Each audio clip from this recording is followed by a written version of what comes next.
No Country for Old Men does not end with Anton Chigurh walking away from another murder.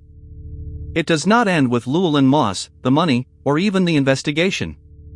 It ends at a breakfast table, with Sheriff Ed Tom Bell telling his wife about a dream. That choice changes the meaning of everything before it. Chigurh survives a car crash and disappears. Moss is already dead. The case is unfinished. But Bell is the only man the film allows to explain what the violence has done to him. He retires because he believes the country has become something he can no longer understand. The ending asks us to look past the killer and toward the witness who feels defeated by him. Chigurh may escape the law, but Bell loses something larger, his faith that law, experience, and decency still form a map of the world. The final dream is not an epilogue. It is the real ending. Even the title points toward Bell. This is a country he no longer recognizes as a place for men like himself. Bell tells us his problem before Moss ever finds the money.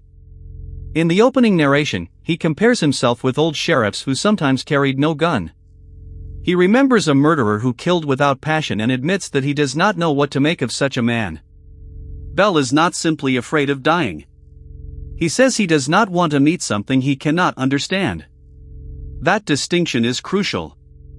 His identity depends on the belief that crime can be read, measured, and placed inside a moral order. Chigurh threatens that belief because he appears to Bell as violence without ordinary motive. Yet the film quietly challenges Bell's nostalgia. The past was never peaceful.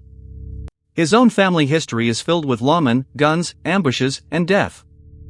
Bell has built an imagined border between an understandable past and a senseless present.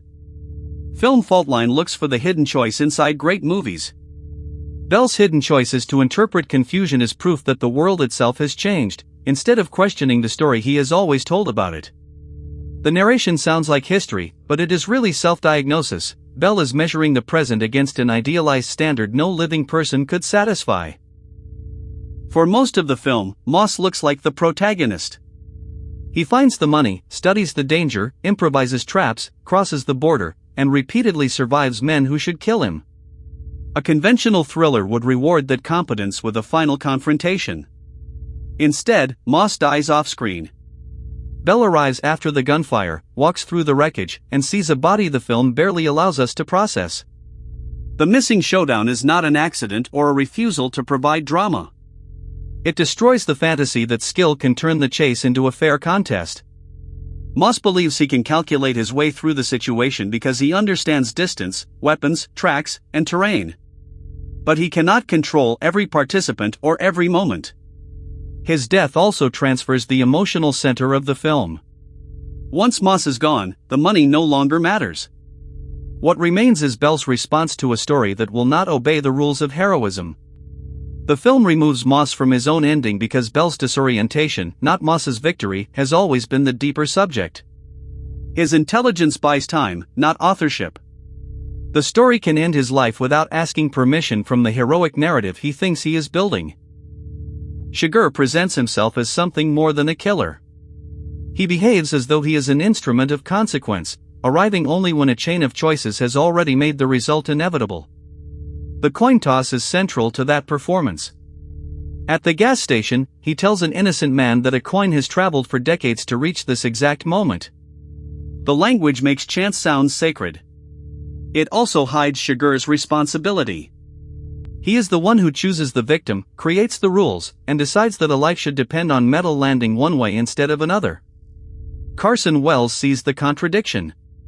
Chigurh asks what use a rule is if it leads a man to death, but never applies that question to his own rule. His code gives him the appearance of consistency, not moral truth. That is why he is so frightening. He does not merely commit violence. He constructs a philosophy that lets him experience violence as obedience. The coin is not fate. It is a device that allows Chigurh to pretend he is absent from his own decisions. His certainty is theatrical. It becomes convincing only because everyone else is frightened enough to accept the terms he places in front of them.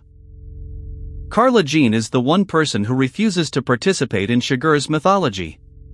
When he asks her to call the coin, she says no. She tells him the coin has no say. It is just him. In one sentence, she removes every layer of ceremony he has built around himself. Chigurh insists that he arrived by the same path as the coin, as though both are objects carried by forces beyond their control. But the scene has already shown the difference. The coin cannot promise a murder, enter a house, or decide that a dead man's agreement must be honored. Chigurh can. Carla Jean does not defeat him physically, and the film leaves the act itself outside the frame. But she defeats his explanation. Afterward, he checks his boots. That small gesture confirms what the philosophy tried to deny: a real person has made a real choice and must avoid its physical evidence. Chigurh walks away, but he no longer looks like fate. He looks like a man protecting the story he tells himself. Her refusal matters because she will not help him transform murder into a game with neutral rules. She leaves the moral weight exactly where it belongs. It would be easy to call Bell a coward because he retires while Chigurh remains free. That reading is too simple. Bell repeatedly enters dangerous spaces, studies the crime scenes, and returns to the motel room even when he suspects the killer may still be near. His fear is not weakness. It is recognition that courage cannot guarantee comprehension or control. The problem is what he concludes from that recognition. Bell says he feels overmatched, as if the present has produced an evil beyond the capacity of older lawmen. Ellis answers with family history: a relative shot on his own porch in 1909 while armed men watched him die. His point is not that violence should be accepted. It is that Bell's suffering is not evidence of a uniquely fallen age. You cannot stop what is coming, Ellis says, and it is vanity to believe everything is waiting on you. Bell's retirement may be honest humility. But it is also surrender to a false historical story, the idea that he arrived too late for a country that once made moral sense.